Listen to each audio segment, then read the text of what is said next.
The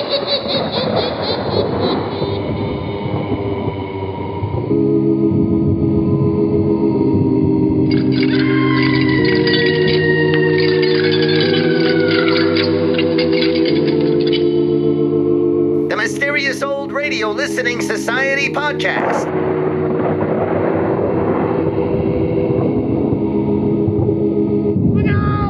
Welcome to the Mysterious Old Radio Listening Society, a podcast dedicated to suspense, crime, and horror stories from the golden age of radio. I'm Eric. I'm Tim. And I'm Joshua. We love mysterious old-time radio stories, but do they stand the test of time? That's what we're here to find out. Last year, to celebrate the anniversary of our debut, Joshua dedicated 2 weeks of the podcast to give Eric and I gift episodes, productions curated to specifically cater to our individual tastes. This year, I wanted to take up the challenge and return the favor. I missed our anniversary, but it's not too late to offer up my selections as Christmas gifts. First up is the episode I chose as a gift for Eric, the ghost locomotive from The Mysterious Traveler. The Mysterious Traveler ran for 9 years on the Mutual Broadcasting Network from December 1943 to September of 1952.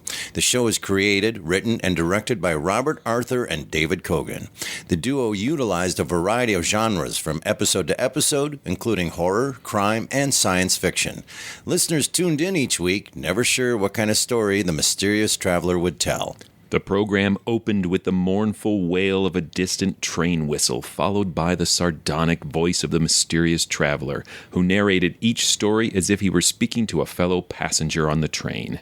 The mysterious traveler was played by radio veteran Maurice Tarplin, who also played Winston Churchill on The March of Time, Hercule Poirot on Murder Clinic, Inspector Faraday on Boston Blackie, and the titular host on Arthur and Cogan's other anthology series, The Strange Dr. Weird. This week's story was produced twice during the run of The Mysterious Traveler, initially in 1947 and again in 1949. For Eric's holiday treat, I chose the original broadcast. So sit back and get a grip on your nerves because it's time to hear The Ghost Locomotive, originally broadcast July 6th, 1947. It's late at night, and a chill has set in. You're alone, and the only light you see is coming from an antique radio. Listen to the sounds coming from the speaker, listen to the music, and listen to the voices.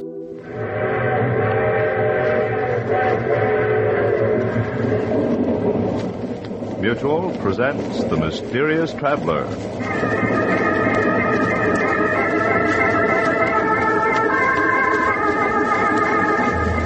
This is The Mysterious Traveler, inviting you to join me on another journey into the realm of the strange and the terrifying. I hope you will enjoy the trip, that it will thrill you a little and chill you a little. So settle back, get a good grip on your nerves, and be comfortable, if you can. For in a few moments, you're going to meet a ghost, the strangest phantom that you ever heard of. But first, I want you to be my guest on a little train ride. We're running at 60 miles an hour on open track in the dead of night. Now we thunder through a sleeping village. Then beyond it, we plunge into the waiting mouth of a tunnel. We race through the tunnel and into the open again. Over a trestle and on into the night. A little world of our own, rushing forward resistlessly, a symbol of power and speed and life. Yes, trains do have a life of their own, as you'll see in the unusual ghost story that I call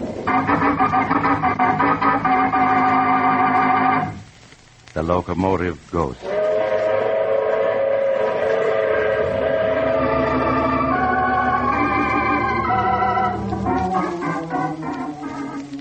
My story starts some years ago in a hilly region of western Pennsylvania.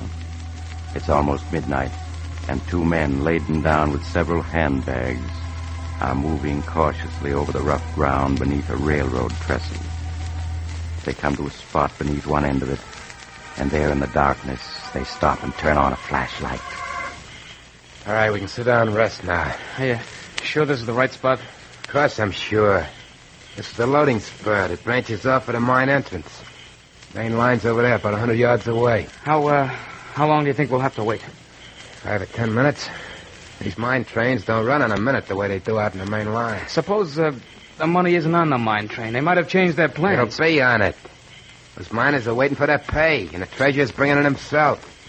Plus bonus money and cash for operating expenses. Big haul, my friend. $200,000.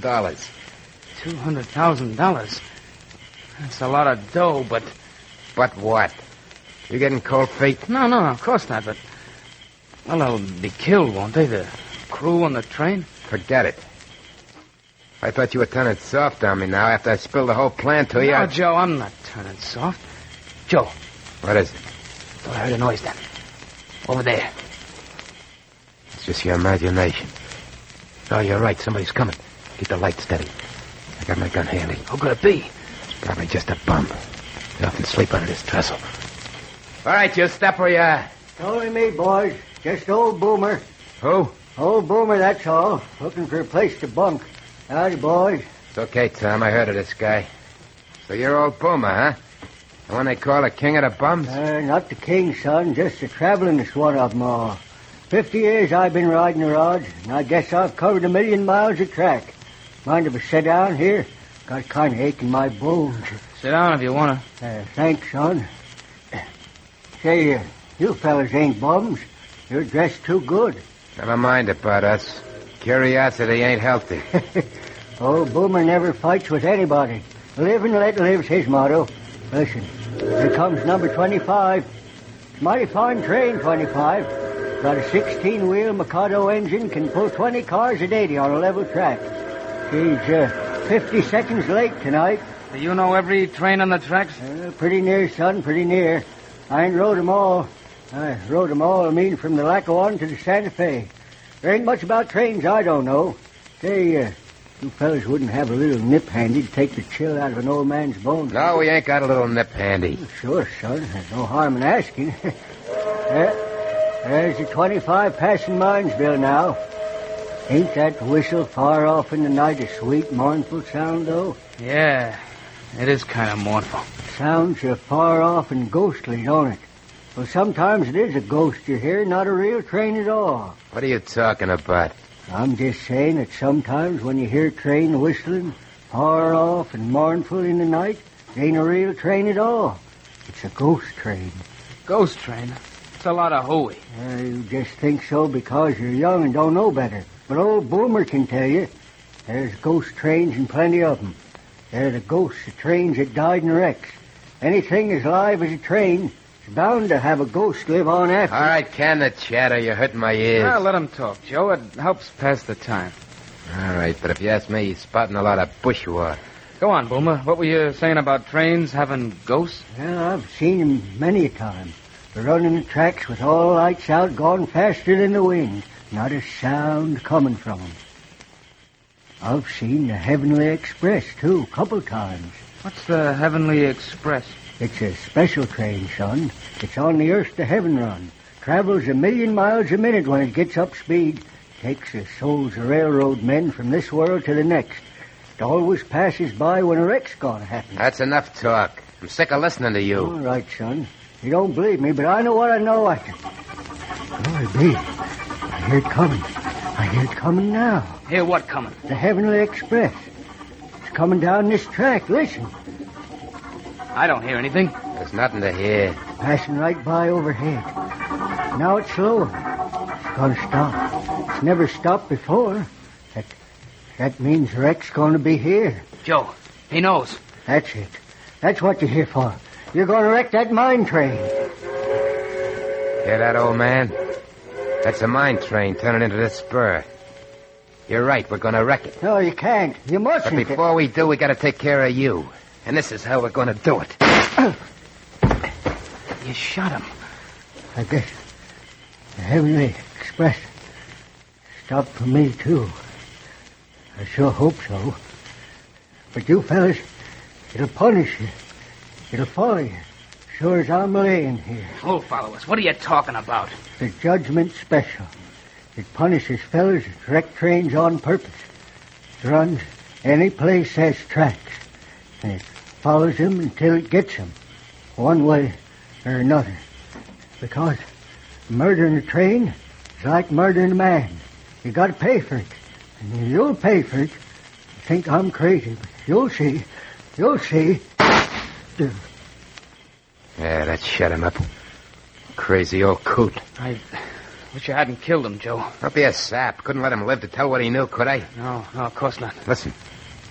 I can hear the mine train coming. We just got time to get ready now. Put the suitcase with the dynamite against the trestle here. That's it. Now, come on, help me unroll a wire. Yeah, sure, Joe. Anything you say. That's it. Keep coming. We gotta get plenty far away.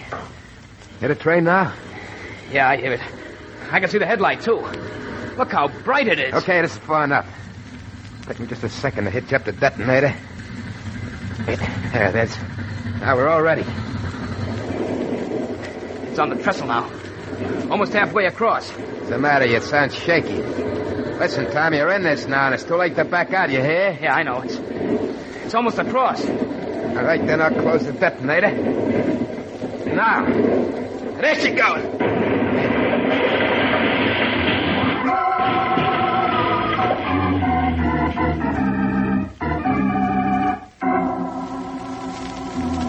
3 hours later, the two men, Joe Malone and Tom Henderson, were driving eastward through the night, far from the scene of the train wreck.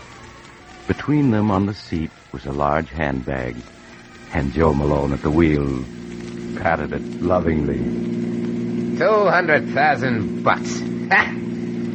You realize that, Tom? We got $200,000 riding here between us. Yeah, I know. What's the matter? You don't sound very happy about it. Sure I am. It's just...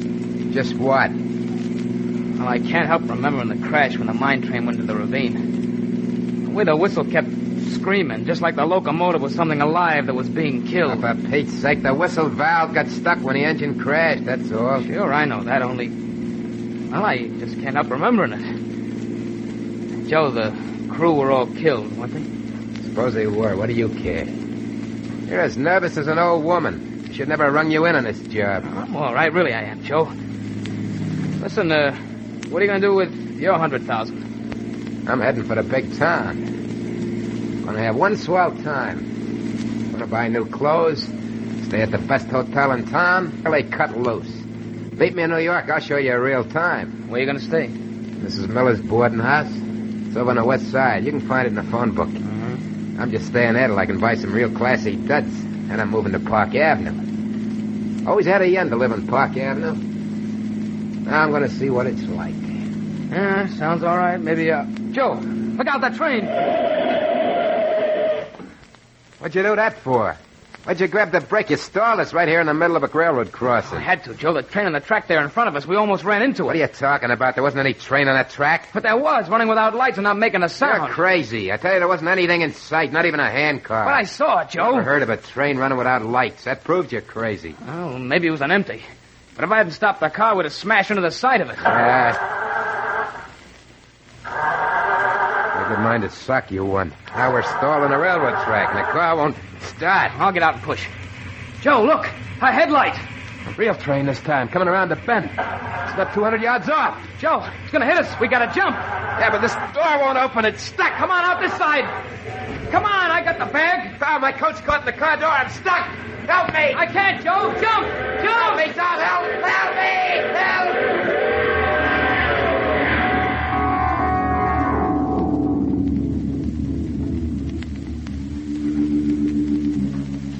Mister, you all right? Yeah, I'm all right. But my friend, he must have been killed. Yes, he sure was. So when do you get away? Look at your car. There's pieces of it spread a quarter mile up the track. Whatever made you stop right there in the crossing? Car stall. Who are you? I'm the crossing watchman. Watchman? Why weren't you on duty?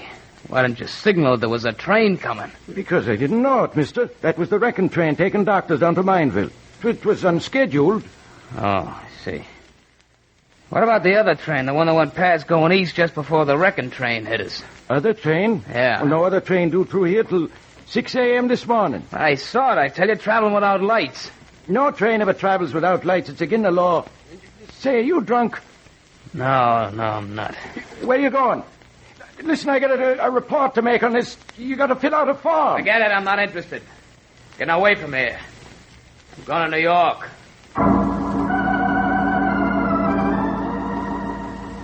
Late the next afternoon, Tom Henderson reached New York. Not knowing where else to go, he hunted in the phone book for Mrs. Miller's boarding house that Joe Malone had mentioned and went there. Mrs. Miller gave him a room on the top floor, and there he carefully locked in the closet the precious handbag that held $200,000. All of it his since Joe's unfortunate death. After that, Tom went out to see New York's nightclubs. He got back after midnight, feeling considerably more cheerful. As he was about to unlock his door, Mrs. Miller appeared in the hall. Oh, Mr. Henderson. Oh, yeah, Mrs. Miller. I was waiting for you, Mr. Henderson. Huh? It's turned so cool that I lit the gas heater in your room. Well, thanks a lot. I just wanted to warn you that you... What was that? What was what, Mr. Henderson? That whistle just now. What was it? A boat out in the river? That was a freight train, Mr. Henderson. Freight train? Here in the heart of New York? Well, yes. They come down the west side elevated tracks to the freight yard downtown. They run past just a few yards down the street. I didn't know that. I wouldn't have come here if I had. Oh, I'm sure they won't bother you, Mr. Henderson. Really, they won't. Well, good night. Good night. Oh, battle axe. She's sure they won't bother me. It's too late to find someplace else where I'd leave here right now. I'll close the window. I'll keep the sound out. Anyway, suppose I can hear a train or two. But I'm can hearing them do me. I'm gonna go to sleep and forget it. Yeah, forget it. I've got $200,000 and my whole life ahead of me. Should let an old coot like that boomer worry me. Joe's getting killed by a train was just an accident. Could happen to anybody. Me, I'm alive. Tomorrow, I'm gonna start enjoying it plenty.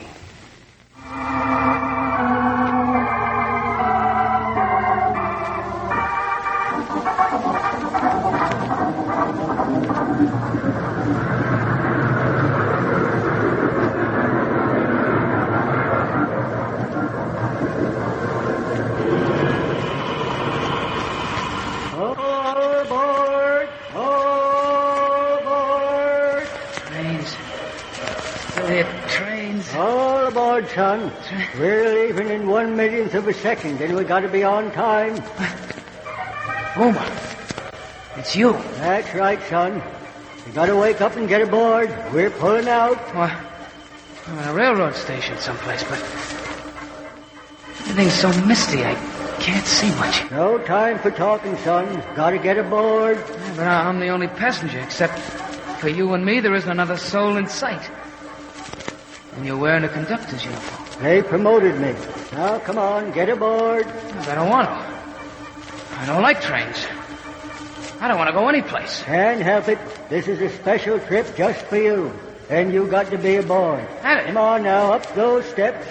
That's it. Now we're off, right on time to the 1,000,000th of a second.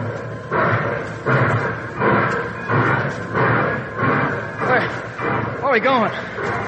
What train is this? Why, it's completely empty except for me and you. That's right, son. It's a 1,000-car train pulled by 30 engines. And you and me are the only ones aboard. Well, where are we going? What train is this, anyway? It's the Judgment Special, son. And we're bound from this world to the next. No. Yeah, or any place there's tracks, the Judgment Special goes. We stopped right outside your window and took you aboard. I don't want to die. I don't want to. You haven't any choice, son. You're on the Judgment Special and we're hitting 1,000,000 miles a minute now. What? Look out the window. There's the earth way down below us. See it? Yeah. But I don't want to leave it. I don't want to go. Look at the stars flash by. We're going 1,000,000 miles a minute. And it'll take us all eternity to get there. Yep. Here, I'll put the wind up so you can see better. There you are, son. There's the earth we left. That tiny little dot of light way up in the sky. I won't go with you. I won't. Hey, I won't. what are you doing? Get down. Can't jump out that window. We're going 1,000,000 miles a minute. I won't jump. I'm not going with you. Come back. Come back. Come back. Mr. Henderson, wake up! Wake up! What is it? Oh, What is it? oh, Mr. Henderson, thank heaven you're still alive. I thought you were dead for sure. What happened? Well, you closed your window.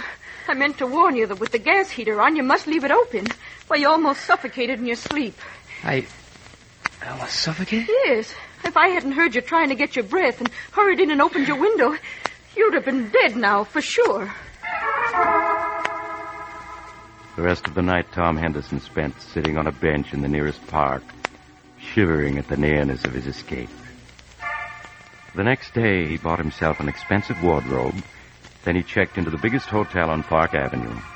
There, 40 floors above the street, he was quite sure he wouldn't be bothered by hearing trains or having curious dreams about them. Especially as just before he retired, he took a sleeping tablet. Yeah, that fixed it. No dreams for me tonight. Some layout. So this is what you can enjoy when you have money. And I'm going to enjoy it. I've been letting my nerves get the better of me. Not anymore. Feel better already. So out goes the light. I'm going to sleep like a millionaire. Yes, just like a millionaire. And so Tom fell asleep. But unfortunately, he did dream. And he knew he was dreaming, but he couldn't wake up. It was a very curious dream indeed. He dreamed that he got up and dressed, rode down in the elevator, that he walked out into Park Avenue, and there, down the street, he found a tiny door which he entered. It led down a flight of steep iron stairs to a dark tunnel far beneath the ground. There in the tunnel, a man was waiting for him. The man turned, and he saw it was his former pal, Joe Malone. Hello, Tom. Joe. Joe, it's you. Yeah. I've been waiting for you, Tom. But you're dead. I saw you killed. Maybe I'm dead. Maybe I'm not. You're dead. I know it. It's just a dream. I gotta wake up. Can't wake up. Don't you understand? You're never gonna wake up. I will. No, I will. Tom. Now come along with me. I'm here to guide you. Where? Where are you taking me? Down this tunnel. See how it stretches out? On and on. Now it keeps going down and down. No. Where do you think it goes to? I don't know. I don't want to know. Come on now, Tom. I can't wait all night. No, I won't go. I'm gonna wake You up. can't, Tom. The night I was killed, you saw the judgment special. Now you can never get away from it. It's not true. It's the dream. I'm safe in my own bed in the hotel. And you refuse to come with me? Yes, I do. I refuse. Listen, Tom. Listen to what? I don't hear anything. Listen. It's closer now. You hear that? That's the judgment special, Tom. Coming through this tunnel. Train. It's a train coming. Where are you going to go? You're in a tunnel, Tom, and no way out. It's just a dream. It can't hurt me. It's coming closer, Tom. It's coming closer. No, it's only a dream. I gotta wake up. Wake up. Wake up. Wake up. Wake up. Wake up, mister. Thank heavens I'm awake. I'd say not any too soon either. But... who are you? So dark and... carrying a lantern. Oh, my, mister, I'm a track walker. Track walker? What do you mean? I mean that I inspect the track here under Park Avenue. What? How did I get here? Why, mister, a minute ago I found you walking in your sleep, your eyes tight closed down this tunnel right under Park Avenue. Park Avenue? If I hadn't met you, you never would open your eyes again, because number 10 is due along here in 3 minutes. And it wasn't a dream. I really am in a railroad tunnel. Yes, I am. I'll say you are. How you got here, I don't know, unless you came down one of the inspection doors from the street. But, brother, if this walking in your sleep is something you do often, take my advice and see a doctor. But Tom didn't go to a doctor, for he knew what a doctor would say. That it was his nerves, his guilty conscience. Now Tom felt he had to get away, far away to a place where there were no trains to haunt him. At dawn, he bought a ticket on the first plane leaving for Canada. That afternoon, he found himself in a tiny town deep in the heart of Canada. There, he hired a French-Canadian guide to take him by canoe far into the woods, away from any trace of civilization. Late that night, they arrived at the cabin where the guide lived with his wife. Tom unpacked his suitcase and joined the guide and his wife on the porch. For the first time since the wrecking of the mine train, Tom felt at peace. Oh, this is something like it. It is peaceful, is it not, monsieur? Yeah. Ah, monsieur's nerves are better already. Yes, this is what I need. How far is it to the nearest railroad? It is 80 miles, monsieur. 80 miles. Old Boomer said it traveled anywhere there were tracks. 80 miles ought to be enough. Pardon? I do not understand. Oh, never mind. I've got to get some sleep now. Of course. Good night, monsieur. Good night, monsieur. What was that? What was what, monsieur? That whistle, then. It sounded like a train whistle. Impossible. It must have been an owl. Yeah, sure. Sorry I bothered you. Good night. Tom entered his room and went to bed, but he could not sleep. He tossed and turned, and at last got up and dressed. The moon is bright. I'll take a little walk. Gotta calm myself down. There's nothing to worry about now, not a thing. Out here in the wilds, I'm safe. Perfectly safe. Tom left the cabin and entered the woods. They pressed thick around him, but an open passageway through the trees attracted Tom.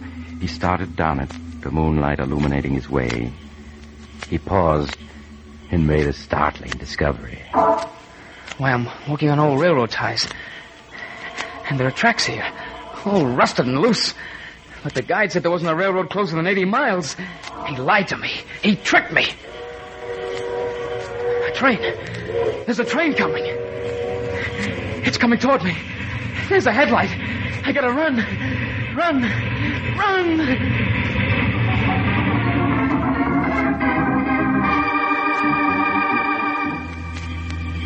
Marie! Qu'est-ce que c'est que ça, Pierre? The nervous one. He's not in the cabin. He has wandered off into the woods. Oh, that is strange. We must go after him. Hurry, before he does himself an injury.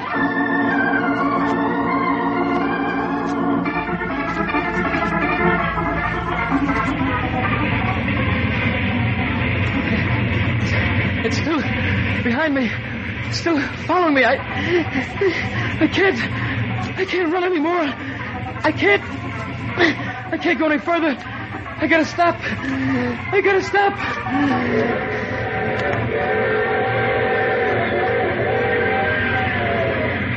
The Judgment Special, son. It runs any place there's tracks, and it follows you till it gets you. Because murdering a train is like murdering a man. You've got to pay for it. You think I'm crazy, but you'll see. Here it comes, son. No!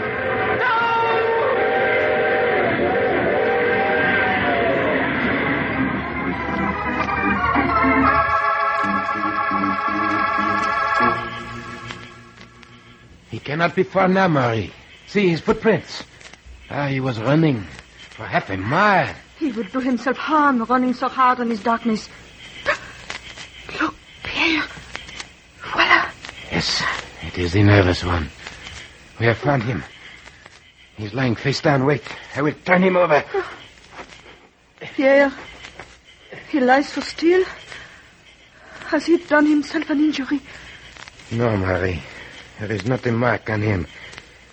Yet his face, it is twisted with fear. Pierre, is he dead? Yes, Marie, he is dead. Oh. His heart. He killed himself by running, no doubt. But what was it he ran away from? There is nothing dangerous in these woods.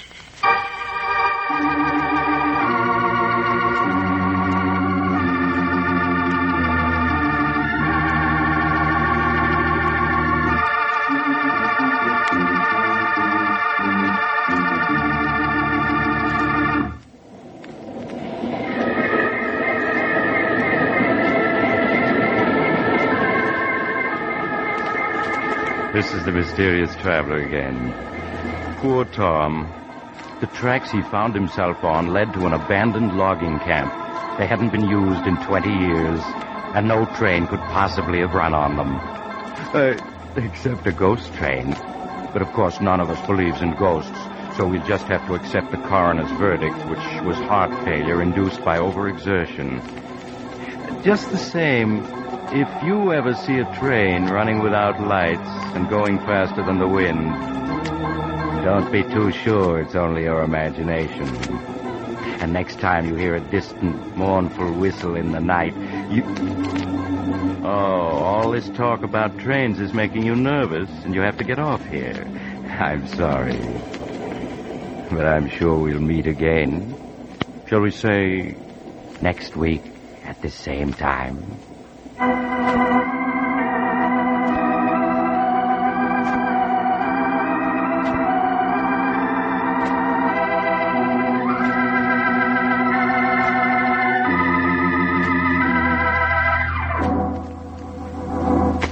You have just heard The Mysterious Traveler, a series of dramas of the strange and terrifying. In today's cast were Maurice Tarplin, James McCallion, Joe Julian, Bryna Rayburn, and Cameron Andrews. Original music was played by Charles Paul. The Mysterious Traveler is written, produced, and directed by Bob Arthur and David Kogan.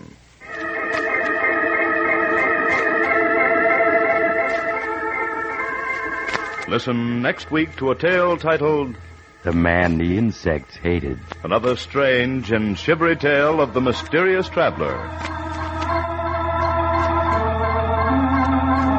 The Mysterious Traveler has come to you from our New York studios. Carl Caruso speaking. This is the Mutual Broadcasting System.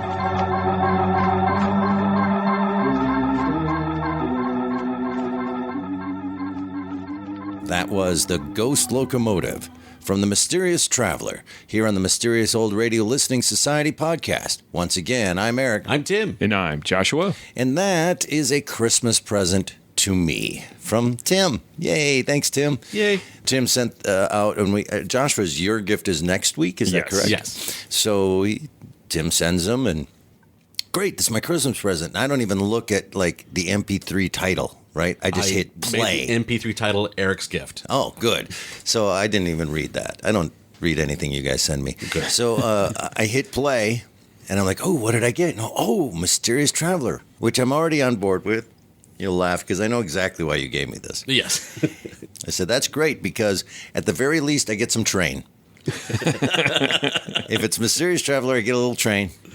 And then it starts, and now here is the big reveal for you. I have been trying to get through this exact episode for 6 years because every time I go, oh, I got to listen to this. I might bring it to the podcast. I fall asleep. Yep. I have never heard what's happened after that train gets blown up, ever.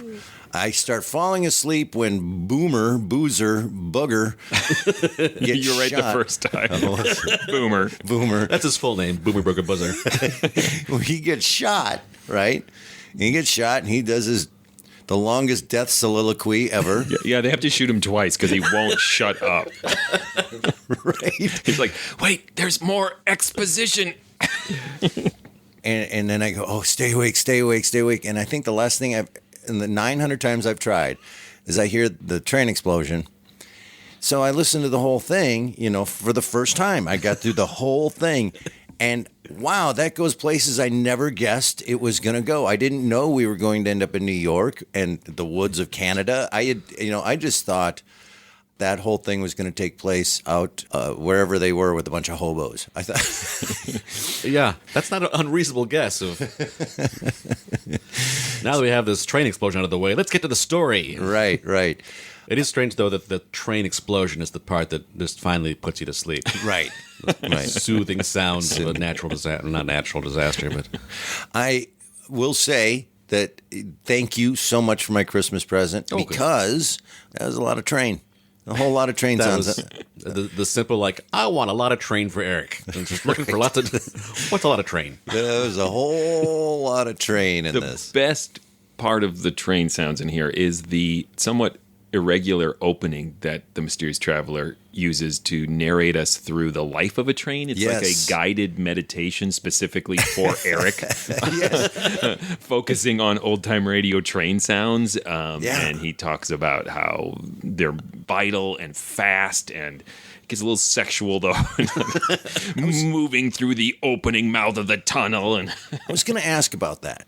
I haven't listened to a whole lot of Mysterious Traveler, but that was unique to this episode, right? Yeah, I thought this might have been, sounds like an early Mysterious Traveler I'm not used to, but it's not necessarily, not really. I think its narrative purpose for this episode was to set up the vitality and life force of a train so that we could better believe it would have a afterlife. Right. But it was gorgeous. That whole description at the beginning, I just want that to be my ringtone. I also liked the weird organ music for the Heavenly Train. Yes. I loved that. And then the weird dream sequence of we got 30 engines pulling 1,000 cars going a million miles a second, and we're traveling for eternity. There's the weird poetry / pseudoscience of that. It felt like something out of Revelation. Only with trains. Right. I was going to say Arch Obler, but we're not that far off from each other.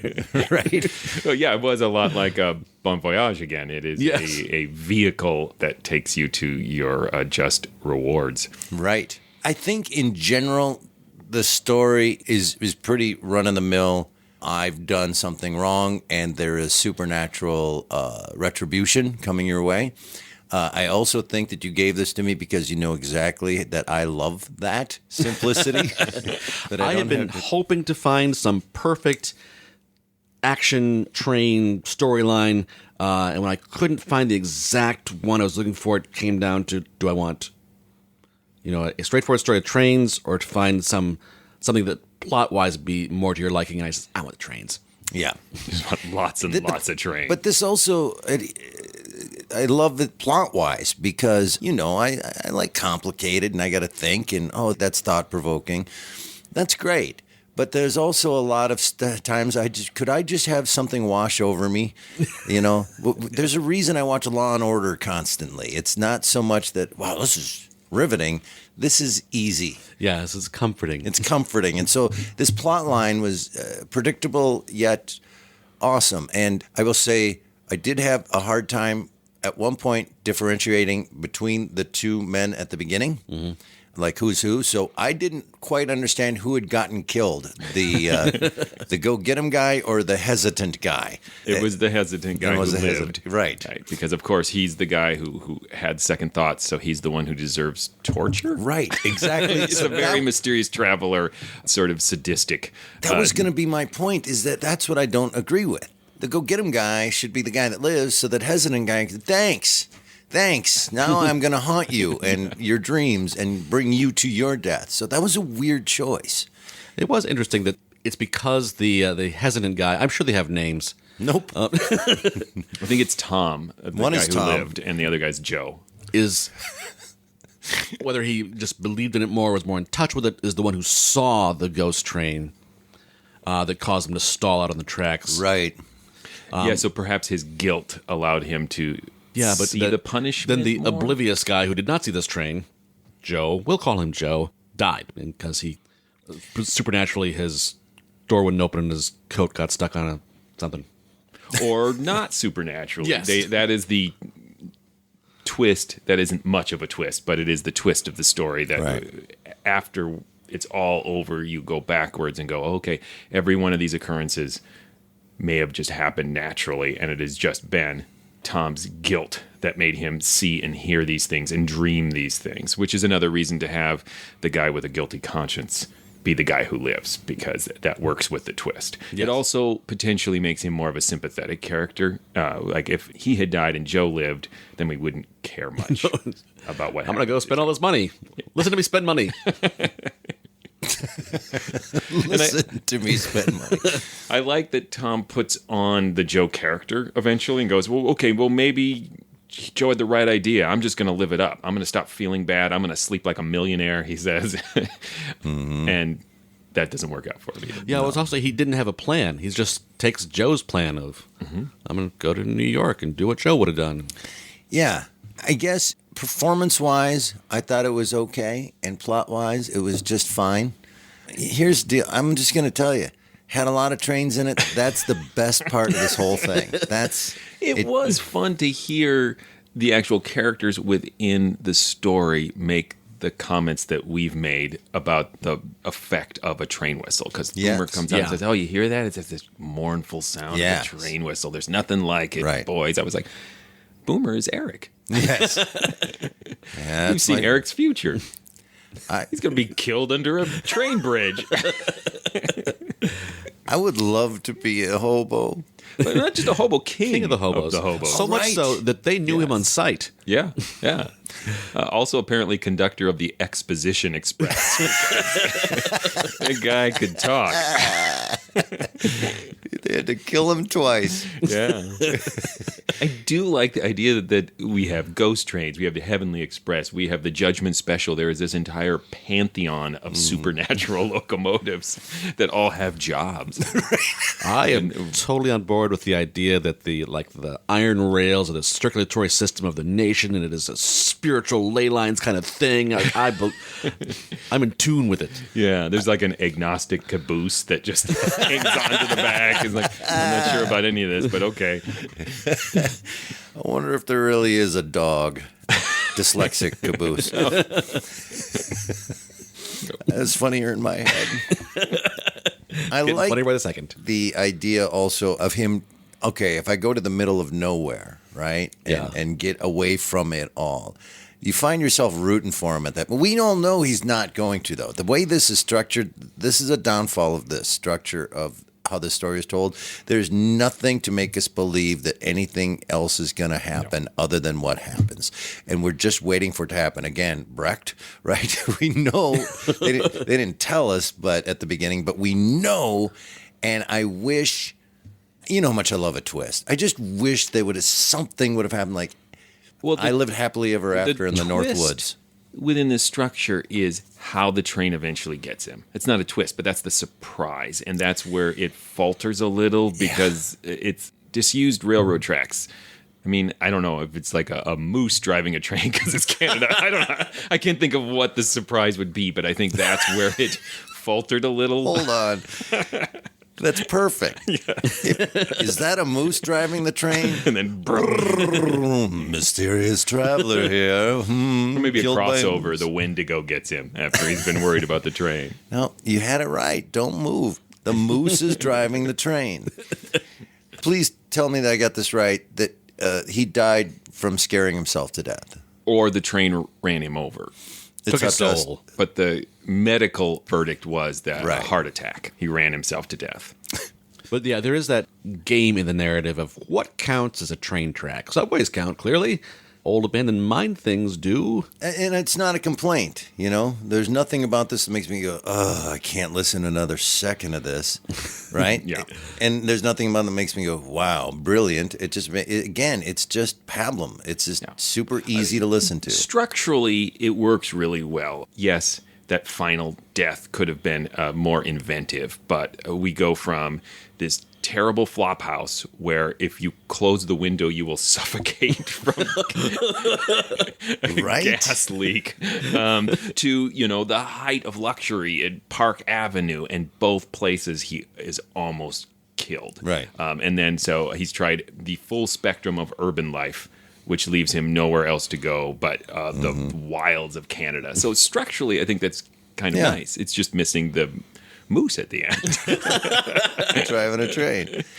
Hey, I think that should be on your priority if you own that house, those rooms. Yeah. By the way, do not close the window.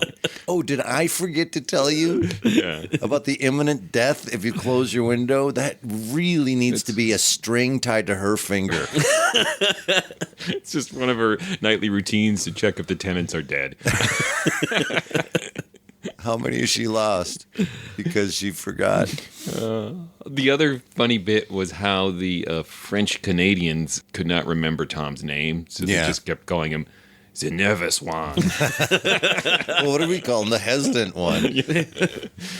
We're no better than the French Canadians. Yeah, we can't remember his name either. Tom's a really hard name to remember.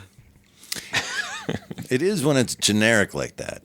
A buddy of mine lived in Chicago in his youth, much younger, and his first apartment, when I went to go visit him, the flop house and all this reminded me of this. Is what I was picturing. It was this crappy little studio, right?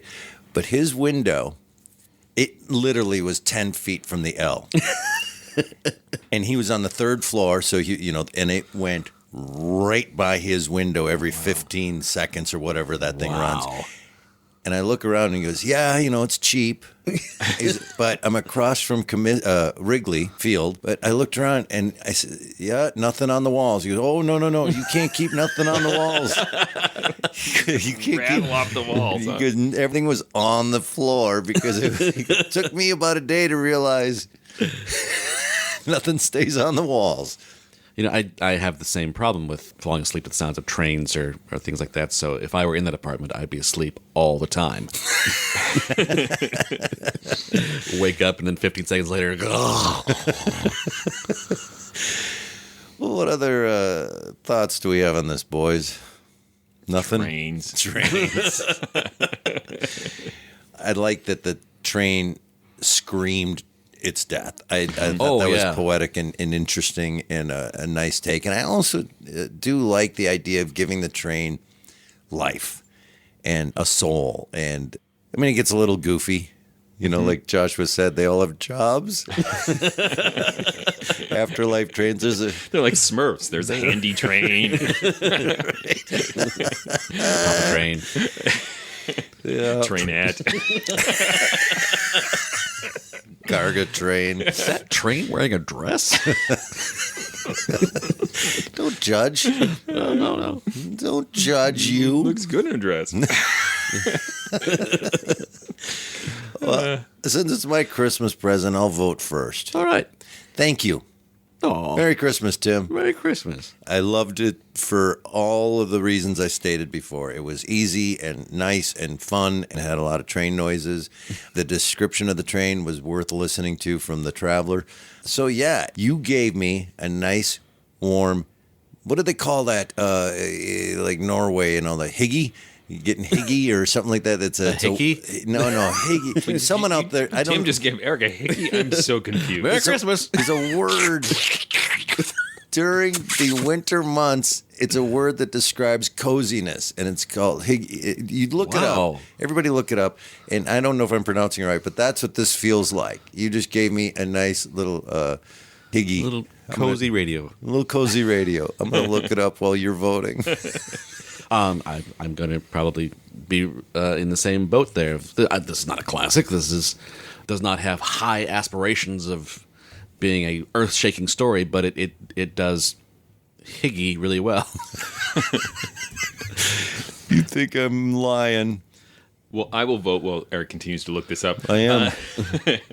I don't want to undersell this episode because it is great old-time radio. Particularly, I think its merits can be found in the soundscape, and that's one of the strengths of Mysterious Traveler. We said, obviously, the train over and over again, but there's a great variety of train sounds, and everything's very distinct. Language, yeah, and there are explosions, and even the choices of voice actors from, the old-timey hobo voice to, French Canadians. There's just a great variety of sound throughout it that is just, it adds to that higgy effect.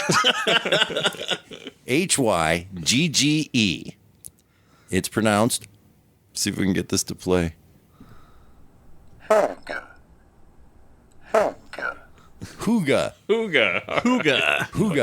A quality of coziness that engenders a feeling of contentment or well-being. It's Danish, and it is something that they do over the holidays. So giving people books and candles and low lights and blankets is a big part of their holiday tradition to make them feel hygge. Coziness. So that's what this felt like. Excellent. Happy hygge. Look at that. My Christmas present to you is learning of that. It's a great word. Thanks, Denmark. Tim, tell him stuff. Please go visit ghoulishdelights.com, home of this podcast. You'll find plenty of other episodes there. You can leave comments on episodes. You can vote in polls. Let us know what you think. You can send us messages. If you have episodes you want to request, we'll put them on our list. You can link to our merch page and at our Threadless store and go there and buy Mysterious Old Radio merchandise. Or you can sign up to support us through Patreon. Yes, go to patreon.com/themorals. And it is the holiday season, so you know what makes a great gift of hygge? You can buy somebody a year-long membership or a 5-year membership to the Mysterious Old Radio Listening Society, or treat yourself to a little hygge. Hooga. Tex Avery made that word. Almost sounds like a train. The Mysterious Old Radio Listening Society also performs radio audio drama live on stage. We do recreations of classic radio shows and a lot of our own original work. If you want to check us out and come see us live, just go to ghoulishdelights.com to see our schedule, or mysteriousouldradioListeningSociety.com to see our schedule of where we're performing next and what we are performing. We'd love to see you there. And if you can't be in that particular part of the world, we do offer live stream ticket purchasing options. All right, well, what's coming up next? Coming up next is Joshua's gift that I shall not reveal until next week, so I will leave you in suspense. It's not suspense. Until then. Oh, all this talk about trains is making you nervous, and you have to get off here. I'm sorry. But I'm sure we'll meet again. Shall we say next week at the same time?